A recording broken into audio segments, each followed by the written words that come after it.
পাকিস্তান শুধু রাজনীতি আর ইতিহাসের নাম নয়, এই দেশটি প্রকৃতির এক নিখুঁত কারুকাজ।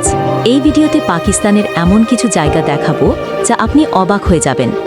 উত্তরে আকাশ ছোঁয়া কেটো পাহাড়, বিশ্বের দ্বিতীয় উচ্চতম শৃঙ্গ। তার পাশেই বিস্ময়কর সৌন্দর্যে মোড়া হুঞ্জা ভ্যালি, যেখানে বরফ ঢাকা পাহাড়, সবুজ বন আর শান্ত নদী একসাথে মিশে গেছে। সাতরাং লেক, সাত রঙের পানির এক জাদুকরী হ্রদ, যা প্রকৃতির এক রহস্যময় ক্যানভাস। স্কারদু, গ্লেসিয়ার, লেক আর পাহাড়ের শহর। অনেকেই একে বলে পৃথিবীর ছাদ।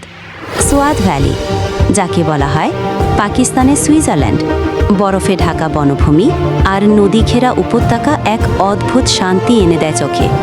কাশ্মীর, কাশ্মীরকে বলা হয় পৃথিবীর স্বর্গ, কারণ এর অপরূপ প্রাকৃতিক সৌন্দর্য, বরফ ঢাকা পাহাড়, হ্রদ আর উপত্যকা মন মোহিত করে।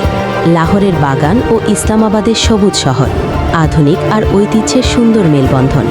আর আছে বেলুচিস্তানের মরুভূমি, যেখানে লুকিয়ে আছে ভিন্ন ধরনের প্রাকৃতিক সৌন্দর্য। পাকিস্তানের প্রকৃতি শুধু পর্যটকদের নয়, একবার দেখলে হৃদয়ের গভীরে গেঁথে যায় এই সৌন্দর্য। এমন একটি দেশ যাকে জানলে দেখলে ভালো না বেসে থাকা যায় না।